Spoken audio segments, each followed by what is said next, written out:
Mr. Duke, good afternoon. It's good to see you. Good afternoon, sir. Well, I must say that it's a pleasure to have you. We had spent some time with you sometime in the past, and we were waiting for more things to happen in Tobago. And no, I found no better time than now. Maybe I could get straight into to a comment that you made. I was looking at today's newspaper, an article from the Guardian. Uh, it, and I'm quoting here. It's in relation to the fact that, and we have the rubric, Farley gives up finance in THA reshuffle, Baines removed as community development secretary, and it goes on, and I want to quote you.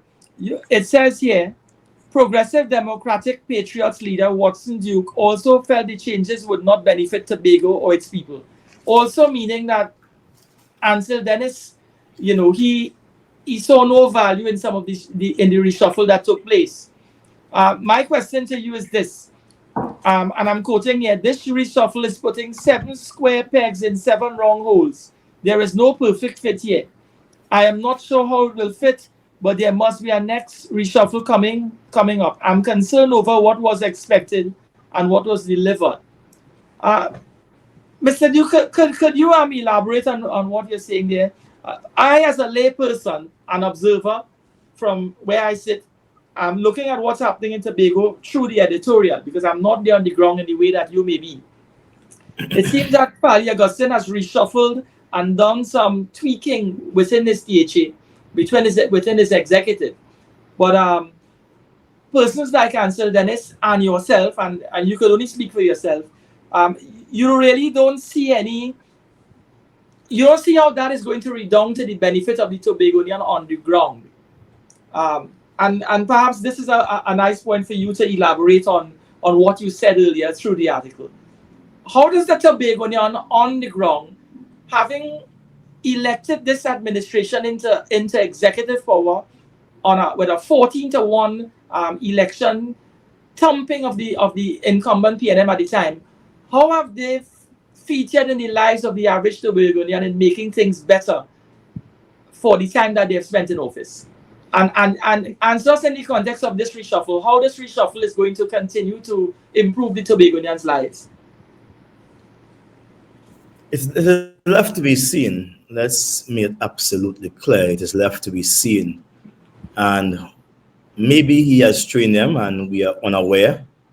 But from the face of it, there is no excitement over the reshuffling. And sometimes reshuffling brings excitement based on the public persona of those persons who are entering a new field. One believes that they will bring a lot with them. But there is no excitement among the people of Tobago regarding the move that has been made. But he's entitled. And since he's entitled, he may as well as do what he thinks is best. I would say to you that the public would judge him and they would evaluate those who have been placed into office. And let's see how it goes. You know, in having you live on air as we do, I can't help myself but ask the question. It's public information that your relationship with Mr. Augustine and the relationship you all shared isn't what it is. Has that relationship improved outside of the public eye? Have you all begun to communicate and it's more civil in terms of you could share your ideas with him and he can tell you, well, where he thinks you're wrong and you could inform him, Has there become communication? Has that any sort of communication, or it has remained? Well, I can't say what it has remained. What is the? Clearly, you all were a team, and you all combined together so efficiently and effectively to rid the PNM, or rid Tobago of the PNM. What is that relationship like in this current time? And I'm saying that purely because I read in the newspaper where you seem to have softened your position towards him. You were saying in one of the articles during the course of the week that you stand by Farley in the context of resisting any coup within the executive, and that if it is he can't manage what is happening, then he ought to call an election. is it that you all are communicating and things have improved in terms of the standoff or stalemate? Correct me if I'm wrong. All right, let me establish this that unfortunately, I do not operate on the basis of friends. I operate on the basis of what can someone offer to Tobagonians or to the political directorate. Yeah. And in this case, Farley and I has never been friends. We were never friends. And we continue not to be friends, but we continue to have conversation on various issues from time to time.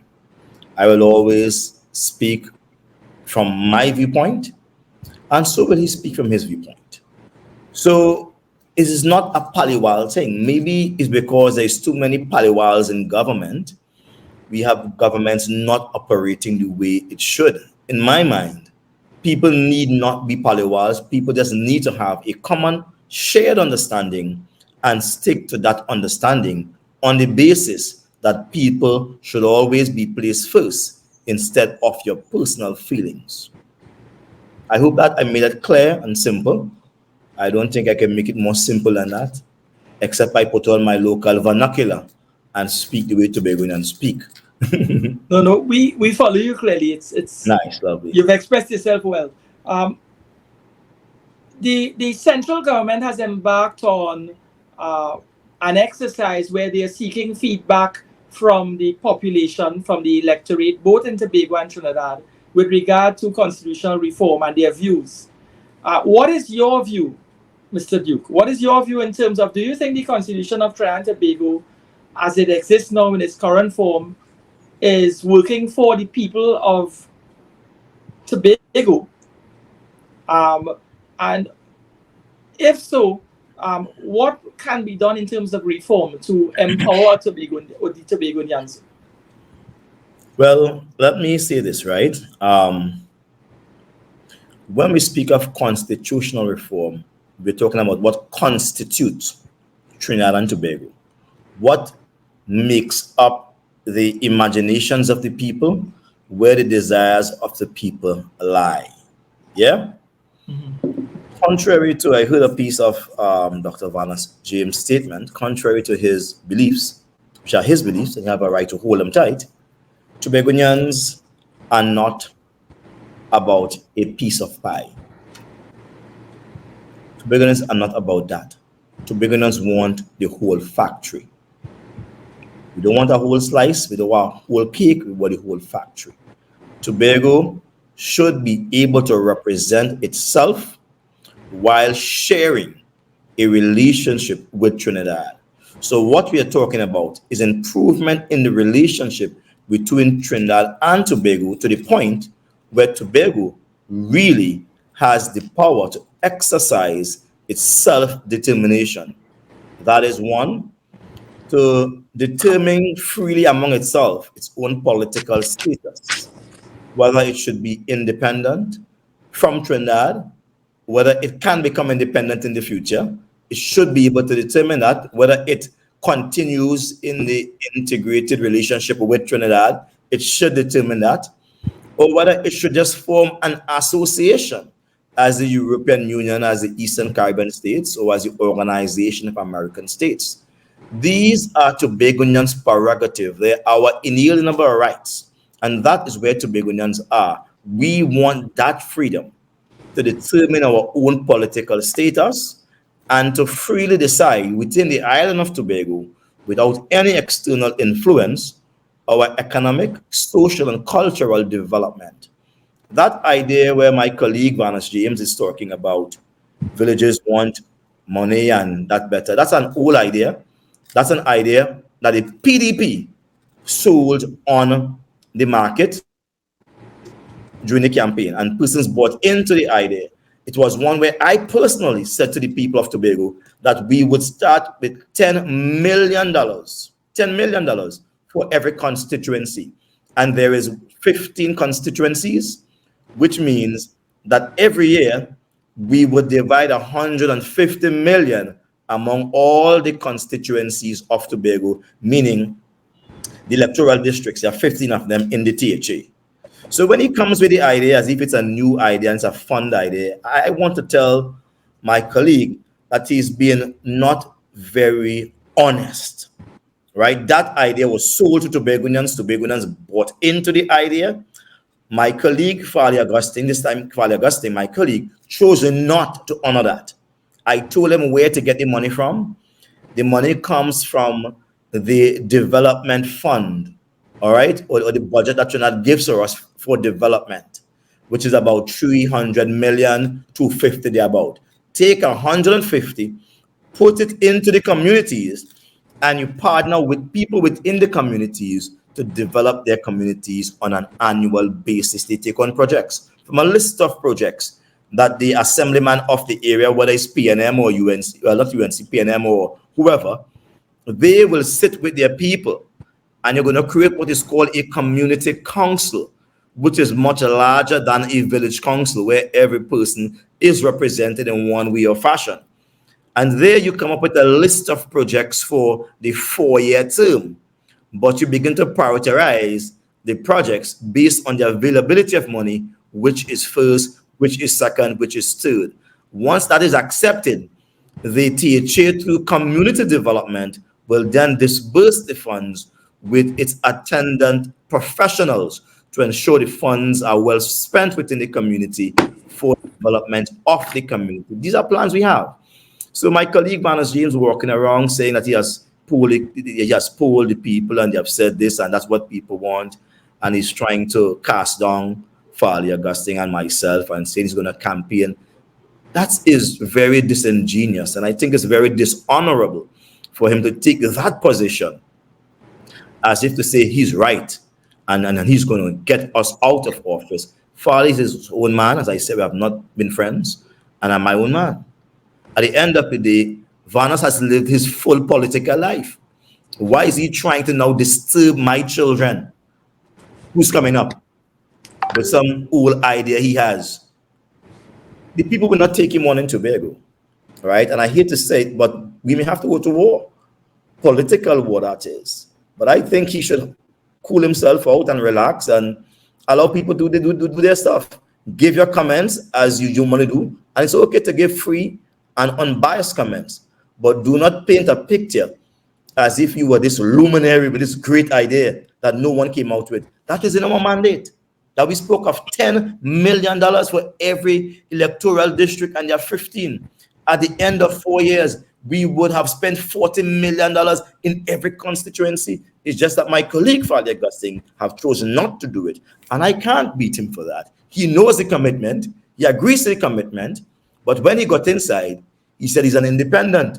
What can we do? The law allow it. He said he's an independent. That to me is wrong. It's dishonorable for Farley to say he's an independent and abandon the mandate, abandon the social contract. But it's even more disingenuous for my colleague, Vanos James, to come up as if to say he's the only man with this idea, got it from the people, and the people want that, and they're not being offered that. Yes, they're not being offered that, but we offer them that. And I told you how you're going to get the money from a development budget. I told you where the money will be placed in a community development vote. I told you how decisions will be made on a community level, where you have maybe about 200 persons from representing farmers, hairdressers, different people within the community, and they will decide upon community projects. The money will be used to employ people to get these projects done. So it's a way to keep Tobago's community developing per annum. And I'm worried about my partner. Maybe he has forgotten. He campaigned with us last time. So I don't know how he's coming around now as if this is something that the people just came up with, and he came up with it. We spoke about community economics. In all fairness, Tim, I don't think, if you had tuned in earlier, he wasn't owning that himself. He's saying that based on his conversation with the various communities, they had a point of view that they want to be more involved in the management of their own affairs. He used Lance Formey as an example, where he stated that the Blue Food Festival found its root in Lance Formey, but the THA had, began to own it, and now they have taken control of that festival, and the people of Lance Formey have nothing redound to their benefit. based on an idea or development that was really initiated in their community. Basically, what he seemed to have been saying, and I'm not his voice in any way, but just out of fairness to him, he said that this is he's transferring the information he got when he went into these communities and had discussions with them. So it seems that it's a community. I sat in one of those meetings where he is getting information and he's asking leading questions. That's not the, I mean, I don't know, maybe that's the way he chose to do his interview. He's asking leading questions like, would you all like to have your own development, your own money in this community here? You know what I mean? So he's asking 5 questions, 5 leading questions, which the answer naturally to the right thinking person is yes. And then he concludes. Yeah? Okay. So, I mean, let's get it right. Vanas James is a wise man. He has done his time, but go to rest now, Vanas. Take your time. Go to rest. Do not let your days be measured in a dishonorable way. I have children, young children coming up, right? Who is he to say that he will campaign against Watson Duke, against Farley? Come on, you have more things to do with your time than that, right? What have he offered to you since you are here? What has he offered to you? Nothing. Those ideas have been crystallized in the 2021 campaign. As I said to you very clearly, where the money is coming from, how the money is being spent, and the very transparent nature in which we will come up with these projects, and how the teacher is going to monitor it from their end with their team of professionals. If you had to grade this administration, the current executive, the current structure that is the THA in its embodiment as it stands now, I think it's a fair time we can assign a grade to their performance levels. If you have to grade them between 1 to 10, 10 being the highest, how would you, in your view, if you can, grade them? Their performance through the course of the time that they've been there. It's because it's only a year left in office that they would have. Well, I will not grade them because I'm not in that frame of mind hearing my colleague Vanas James talk some nonsense a while ago. It's either the PNM or someone else will win. I think that I will have to focus this meeting here on what he has said because something that troubled my soul. I'm really surprised to hear him saying that it's either the PNM or some new party. And he's going to campaign for that. It worries me to see. But I think he has a point of view. He has one. Like you have a point of view. And I would imagine everybody else in Tobago would have one. And I think I have a right to respond to that point of view because that point of view to me is a dangerous one. And I do not want to let him slip away with that and make Farley the enemy. Farley will be judged. Criticize Farley for what he has done, but he will be judged by the people. They are more educated now. They do not need Vanas James to teach them anything. People are reading, they're researching, and are getting information. So I don't like the position he's taking as if he has a mandate to go out and campaign against Farley, against Watson Duke, so the PNM could win. And if the PNM win, somebody else win. That has to be crazy. That has to be a crazy idea. He campaigned to me last time. It's a crazy idea. So I want him to hear on this channel here. You can call it hard talk. That you're nonsense. Try and enjoy your retirement and leave politics for my children and the young generation and them. What you get involved in this for? You know, he once said that he campaigned against TOP and he campaigned for the PNM. And I guess that worries me too. When the UNC were supporting when Tobago supporting the TOP, right? And there was all this talk that the UNC is coming to take over. He said he campaigned against the TOP and he campaigned for the PNM. And I recall that prior to that, I saw Vanas campaigning for the TOP. When they just started, I remember him being a very strident speaker, etc. So I'm wondering what is wrong? That Tobago is a place trying to get self-determination, trying to move forward, all right? And instead of you assist, you are being a distraction. You want to stand in a corner, speak your own so-called truth, and try to create some attraction. I'm saying no is not time for that. Tobago should be seeking self-determination, all right? Now is not time. You can't teach people, People just want to read for themselves. So don't come in that nonsense Intellectual nonsense are not on that. Tobago not on that. Come good or do come at all. I'm offended by it, seriously, that you said either the PM go in or somebody else. Come on, catch yourself, man. Catch yourself. Would you be contesting any seat in the upcoming general election in 2025? Yes, the PDP will be doing that. PDP contests all elections going forward, but primarily we are based in Tobago and we be focused on Tobago mainly. I say the word mainly on Tobago. We're not going to speak to Trinidad at this point in time because we have to sort out our home first. Dance a yard before you dance abroad. All right. You would accept that the PNM's majority stands at 2219 in terms of the number of seats. Yeah. When we apportion the 41 seats. Do you see Tobago's 2 seats as playing a primary factor in crowning a winner in the general election moving forward in 2025? Certainly. I believe that will become the fulcrum of power on which all political parties will have to find their balance. All right. And that fulcrum of power and that initiative that Tobago would have, do you see that as a springboard to get the sort of reform needed to make the THA more independent of central government? Certainly. Being having those 2 seats, I'll tell you this: having those 2 seats will put Tobago right where it needs to negotiate, and I believe those 2 seats will go to the PDP. There's no reason for it not to go there. All right, and once we have those 2 seats, we will be able to negotiate immediately. Firstly, we are going to seek to have the constitutional reform amended. What's inside there is not acceptable, unacceptable, and it is done so as to tie Tobago to a ward for the next 100, 200 years of our lives. It is totally not good. None of it is good, except for the preamble that states Tobago should be getting self-determination.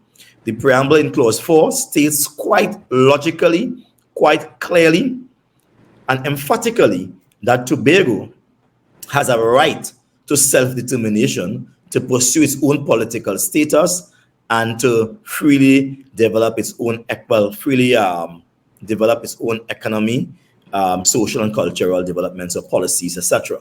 So it's very clear. But the substantive sections of the Constitution does not reflect self-determination. They mirror that of a ward, a glorified ward. And this is another problem I'm having my colleagues, Dr. Barnes James. When they're talking about these things, they're talking low-grade stuff, nothing that is relevant, nothing that is modern, low-grade stuff, more miles in the sea, more money. Foolishness. What Tobago wants is all our rights. All our rights means that you cannot tell Tobago which law to make and which law not to make. We must decide that, because as it is right now, if Tobago wants, Tobago should pursue its own independence, right? We are not a ward of Trinidad. We are not captured by Trinidad. We have been made a war by kidnapping through the law. They have used that amalgamation formed by the Queen of England, right? Back in 1889, somewhere around there, she would have formed, I have all the documents here, where she joined Tobago with Trinidad, yeah? And then afterwards, she then determined the terms and conditions about 10 years later thereabout, which was to make Tobago a ward, not of Trinidad, but a ward of Trinidad and Tobago. Let me just explain this to you for a while. There's no place called Trinidad except Trinidad and Tobago. There's no country named Trinidad. It's a country named Trinidad and Tobago. So when the Queen joined Tobago and Trinidad, Tobago was a colony, a British colony. Trinidad was a British colony at the point in time. And they joined the two. Right? And they had one governor operating in Trinidad. That was usually the case where the British had colonies, several colonies. They will join them together, all right, and see if course one governor. And we all became, for the first time, Tobago became a crown colony. Tobago operated under the old representative system, which was we elected people. Yeah, we had a Tobago House of Assembly back in 1769 thereabout, and they elected people to the House of Assembly. We made laws, we govern things. Not we the people, but the plantocracy system, they govern things. And I could give you a little history on it. In 1876, there was a war, a riot, where in Roxborough, my foreparents and ancestors, therefore, along with some other people, overthrew the planters in Roxborough, and they burned down the police station, and it was a riot. They took Tobago by seizure, and they sent to Grenada for help. Grenada sent to Barbados. They got the British Navy to come in, and they suppressed the thing. And that what happened in May 1876. And right around August of that year, August, September, the Queen went to the Parliament, the British Parliament, and created an act of Trinidad and Tobago where they joined the country. That's how it happened about. Because they couldn't handle the riot. It was just a little too much for them. People got scared, right? And from that, when they joined it, everything began to fail in Tobago. Everything began to drop. Naturally, PNM style, when they don't want something, they just starve it to death and let it get ugly and bad and then throw it away altogether. That's what they did. But in 1880 or 89, somewhere around there, can't remember the figure exactly, that's when the Queen, well, maybe 1890, somewhere around 18, I can't remember the year, but in the 1800s, higher, the Queen then, under an order of the British Empire, which means like an executive order, she gave the terms and conditions of that relationship. And at that time, she made Tobago a ward of Trinidad and Tobago. So what I'm saying to you, Trinidad and Tobago is the big thing. And Tobago is a subset of that now. Right? Trinidad has taken on the name Trinidad and Tobago has taken on its original name, Tobago. That is legal madness. I don't know who legal person can unravel it for us, but that's what it is. But we know, and Trinidad knows, that Tobago is entitled to self-determination. What is self-determination? Self-determination is an international law based on cardinal principles, whereby any nation that was in subjugation to colonial powers, you understand what I'm saying, right? Yeah. With me?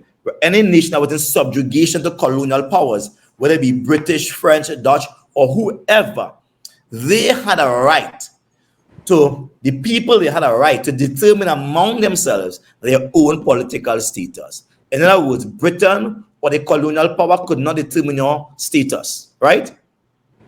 Which meant that the status of Trinidad was void and the status of Tobago was void. Trinidad met under the guise of Trinidad and Tobago Parliament, which under Eric Williams and Capildeo, and they went to England. No one from Tobago was consulted. They never consulted the people of Tobago because we had no administrative organ at that point in time. The Tobago House of Assembly was collapsed and was removed altogether.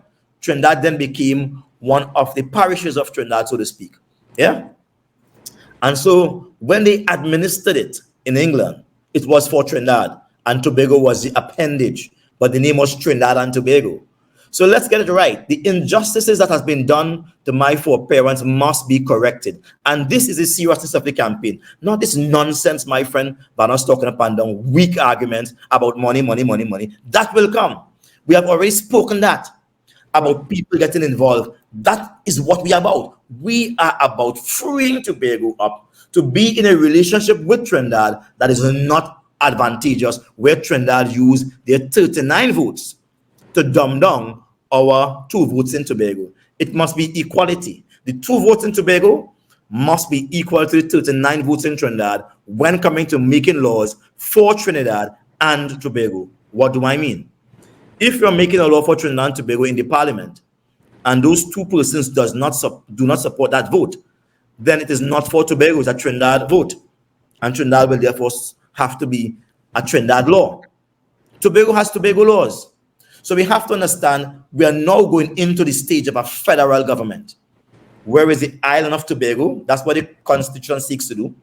It seeks to see that there will be an Tobago Island government.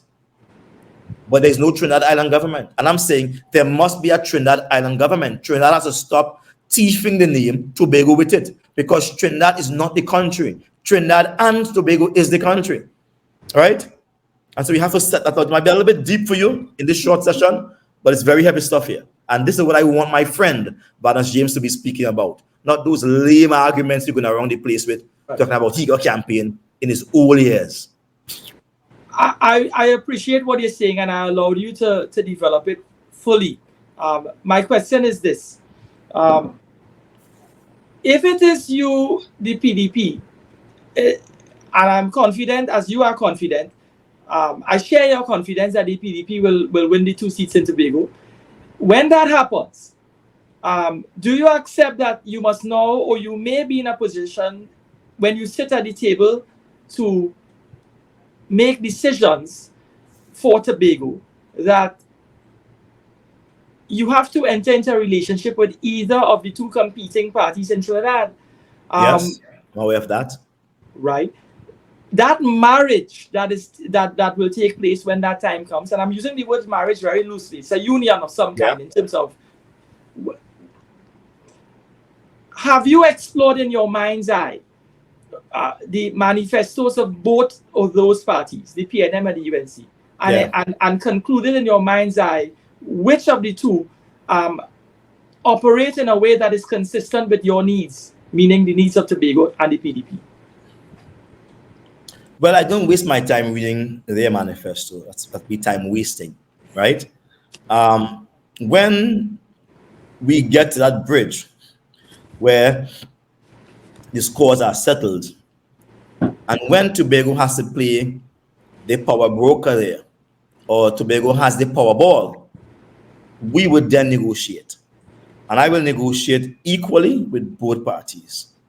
This is what we call managing a country by agreement, and consent. We are not going to be trying to bully each other. We don't have to be friends, like I said. Bandits that sit down here who hate each other and they just plan stuff. The Italian mafia who are against each other have different fractions. They come together and they form peace. We have to understand you don't have to be a friend of a friend to be on the same side with them. You could even partner with your enemies.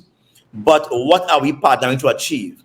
A better and a more developed Trinidad and Tobago. I believe the islands are better off together as one country. However, we have to eliminate this relationship that places Trinidad as Trinidad and Tobago as a little ward. It's not the relationship that we want to enter into. So I will start a relationship with them. Right. My question is this. You know yourself. Do you think that, and are you of the view that you can successfully negotiate with either political leader on the other side, the PNM and the UNC, in a manner that there will be no controversy, that there will be an equality of minds at the table when you sit? Because you're very strong-willed and strong-minded, Mr. Duke. Are you of the view that you're sufficiently diplomatic to achieve levels of compromise for the benefit of Tobago when you sit at that table to broker? In a power relationship, diplomacy is power. You understand what I'm saying to you? Maybe I said it too fast. In any power relationship, power is diplomacy. Let me put it differently. Power is diplomacy. Yeah? If a young man puts a gun at your head and says, get out of the car, could you say please? No, you get out of the car. It's a weird example, but it paints a clear picture. We are talking an election where Tobago holds the fulcrum of power. You will need Tobago to form the government. What are we going to do? You feel they're going to sit down and say please, say this, talk soft? No. What do we want? These are the things that we want for Tobago. These are the things we want for the people in Trinidad. We are for Trinidad and Tobago, of course, not just Tobago, all right? And these things are deal breakers for us. And they will decide. They will decide. And if they go back to the polls, then it's going to be either the same thing or it's going to be a more deadly fight. Trust me. But we will not My, lose ground. I follow you completely. My concern is, and I want you to comment on this, what I'm putting here. Yeah. The PNM and Keith Rowley, they are extremely confident that the weakness of the opposition is sufficient, that they're going to reduce that minority or slim that majority that they have. In other words, they have the belief that the 5 marginal seats that they're going to capture 3+. It means to say that 2219 that exists, or let us look at Trinidad alone, the 2019 that currently exists, that they're going to be holding perhaps 23 and taking 3 from the UNC. That puts you in a position. Are you of the view that it places you in Tobago now in a position where, unless the majority remains, unless there's a standoff in Trinidad in the way that there is now, the 2019 very close, that it reduces your bargaining power? Anything that is not a tie will reduce our bargaining power, of course. All right? But if we have to do a reality check, people in Trinidad and Tobago are equal and happy with both parties. That's one thing we're absolutely clear about. People are unhappy with both parties. There will be no majority win in Trinidad by anybody. I just don't see it. But the PNM are always confident. When they got 15-0 and they stole back 1, they were telling everyone it will be the other way around. Yeah? They will get all the seats until they saw the polls, as it turns out, from the hands of the EBC, 15-0. It was 15-0 up to midnight on the 6th of December. Yeah? They took night and make the answer, they counting over votes. And that's how they end up with that 1 seat. Trickery. That's all I will say. Trickery. Skullduggery. They are not popular in Tobago. They cannot win the elections in Tobago. Not Tobago East, not Tobago West, not the THA. They are persona non grata. They don't even know who their membership is because people just don't want the PNM. They have had enough of them here. They are sick of them in Tobago. So when my colleague say it is between the PNM and someone else, I say maybe they will get sick of him too. Craziness. In a year's time, we will be looking at another THA election. Where does the PDP figure in that election in a year's time? It would mean to say that your resources, more resources will have to come to the table in order to contest at both levels. One would only imagine, and this is just my inference, you're concentrating on Tobago. What are your views in terms of the PDP taking control of the THA in a year's time? That's highly possible. And let me just put it here for clarity. When you say resources, the only resources we think about is human resources. That's the most powerful resources. Once you have human resources, then every other resource would come. You don't have to worry about financial resources. We're not buying votes. We never bought votes. That's why it hurt the PNM so much. They spent so much money and they lost. They eat, they drink, they fed the PNM and they lost. They did the same thing to the TOP.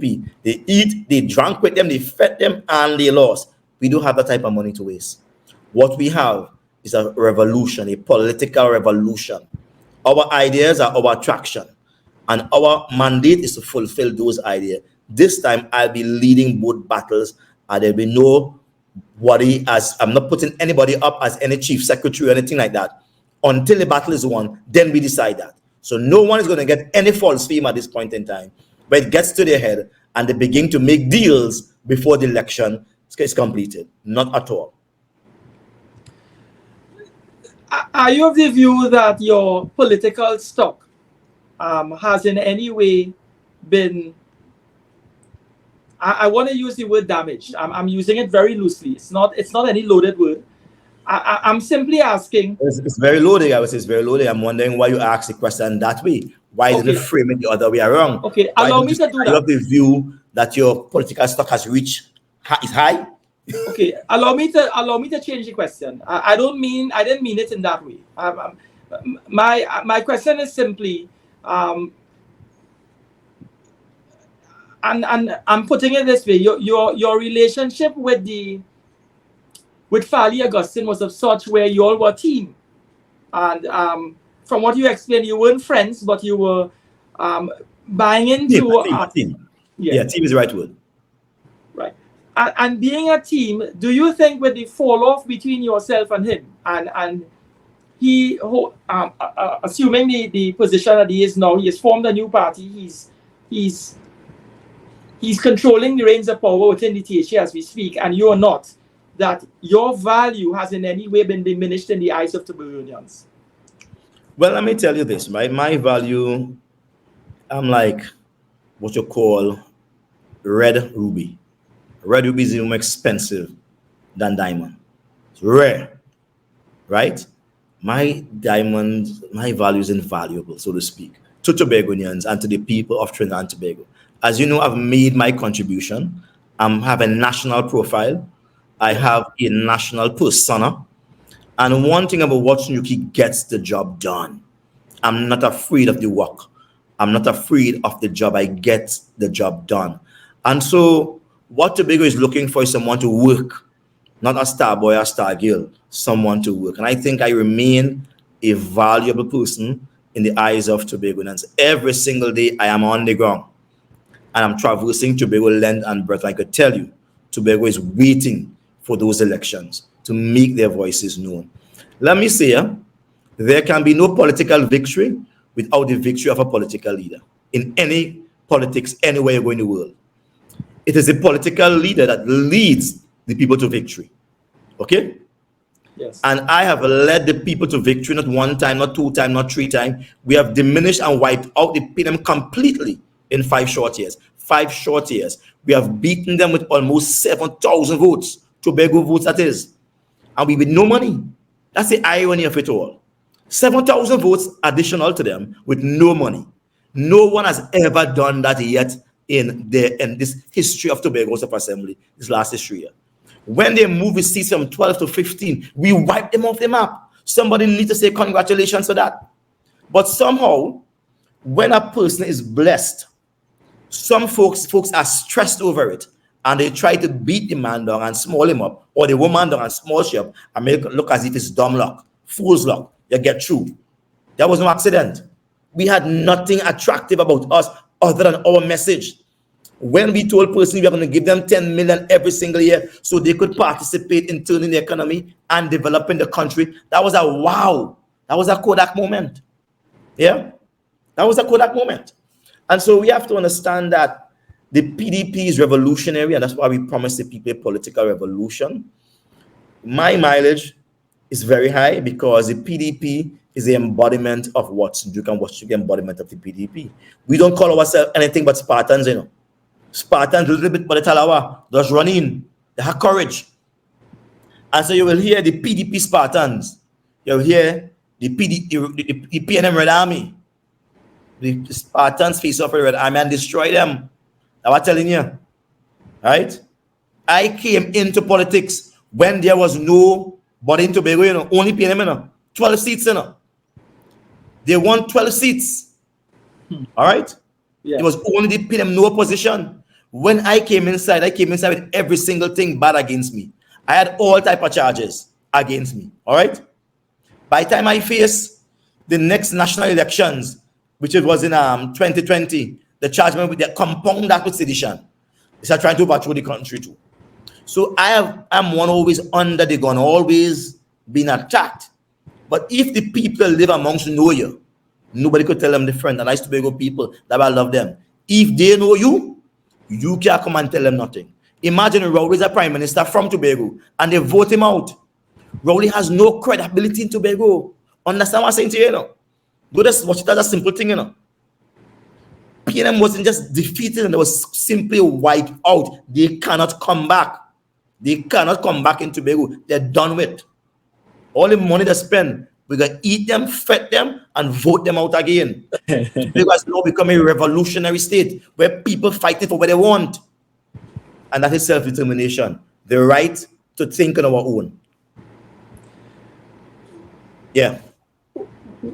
When the NAR came into power in 1986, it was a landslide victory of 33 seats to 3. Yeah. We saw Ada Robinson ascending into the position of Prime Minister so many years ago.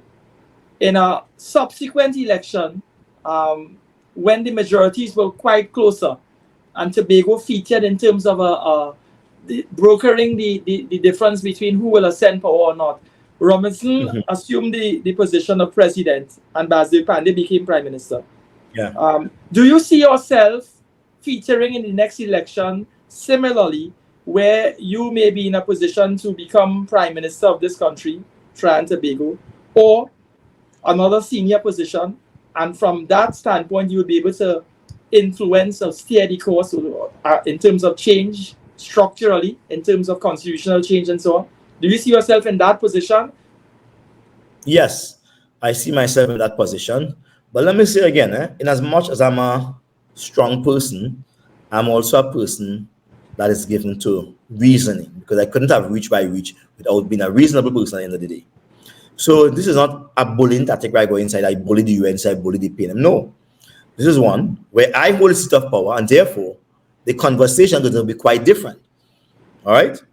It will comes down to who wants to be in power and who wishes to remain in a position. It simply comes down to that. And whosoever wants to be in power, I'm willing to have a negotiation with them. We all are going to win. They will win, and I will win. It's a win-win situation. We will govern this country together. All right? Whoever wants to be in opposition, yes, they can go in opposition. I will stop them.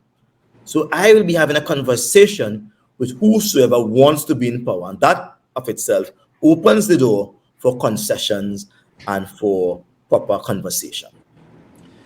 The Prime Minister of Trinidad and Tobago, Mr. Rowley, is a very strong-minded individual.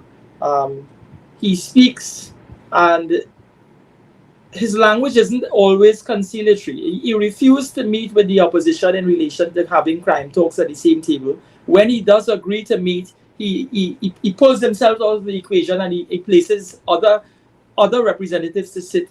He openly speaks that the opposition is part of the problem. One can only infer out of that is that when the majorities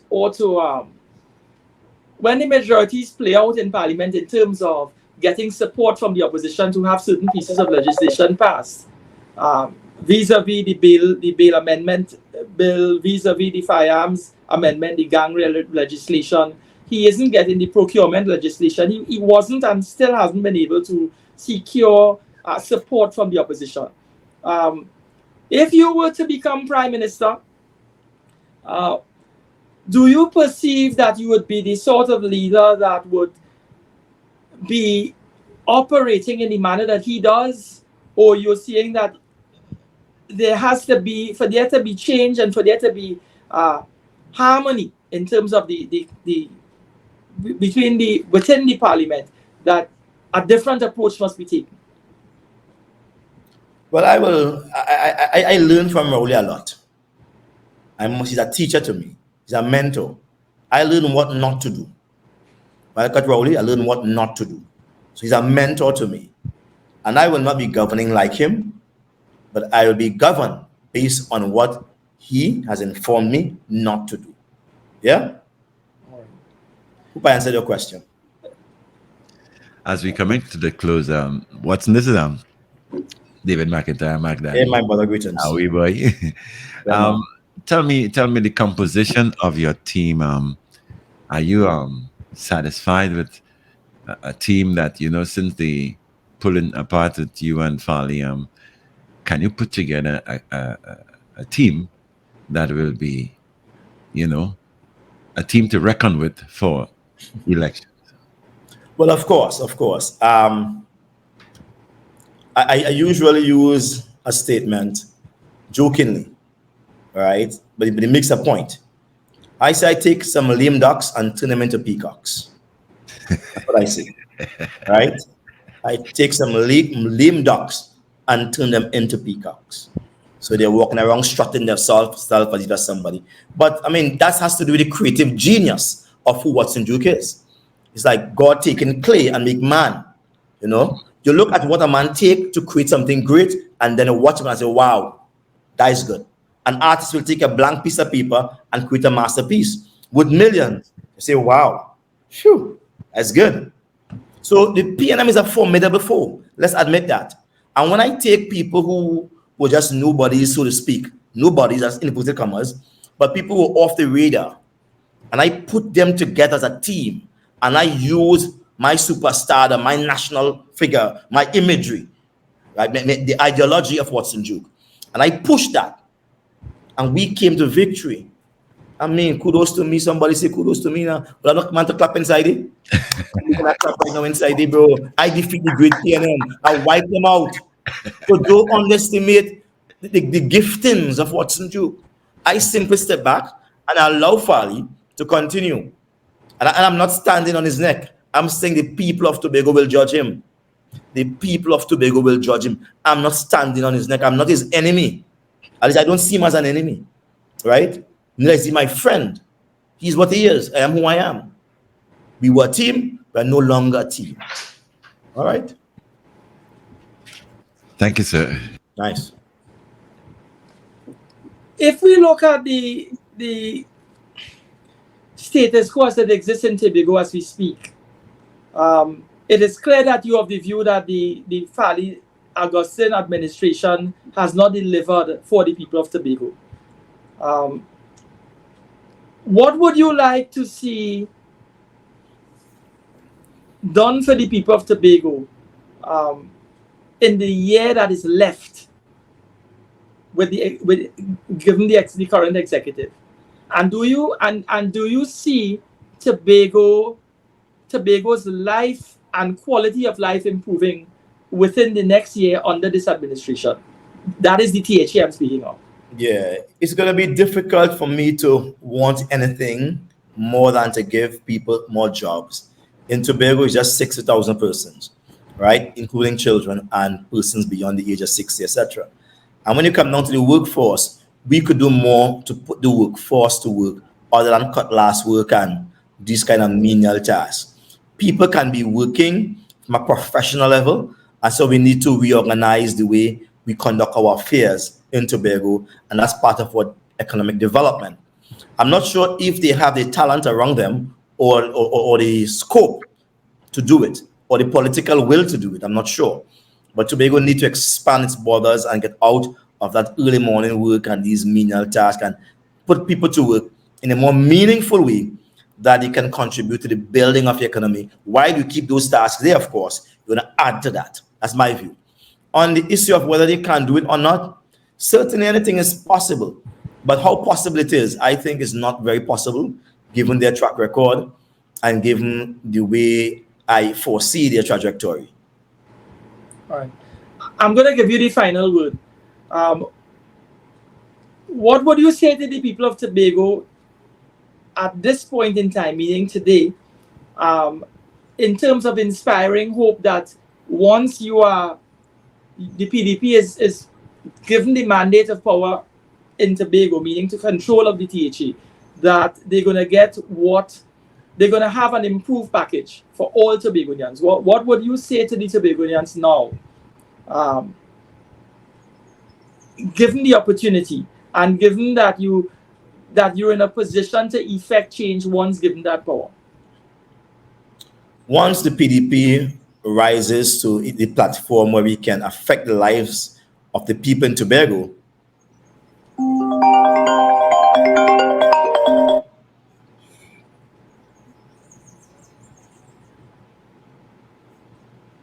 Read. Yeah, you see me, right? Yeah. We're listening to you. Sorry, somebody tried to call me on my computer and throw me off completely. Yeah. Right. So once we're in a position where we can manage a platform of change, we are going to seek self-determination for Tobago, which is the right of Tobago to be in a relationship with Trinidad as an equal partner. We will also seek to redefine what are the economic offerings of Tobago to Trinidad and how we can further develop Tobago outside of what it has been offering and what it could offer. So it's a very, it's a very bright eye kind of a exciting experience to be in a position where we can actually transform Tobago to be one of the leading Caribbean islands that does not resemble its past colonial power, but resemble its future. We must build a Tobago of the future, and we must build that now. That's my view to Tobagonians at this point in time. Mr. Duke, I want to thank you for making yourself available to us. It's been a very informative afternoon, and I really enjoyed this discussion. I'm hoping that it's a door that we've opened, that we could bring you again, and perhaps you could spend 2 hours with us and develop some of your ideas. Yeah, I'm happy to have you, and it's always good to see you. Thank you.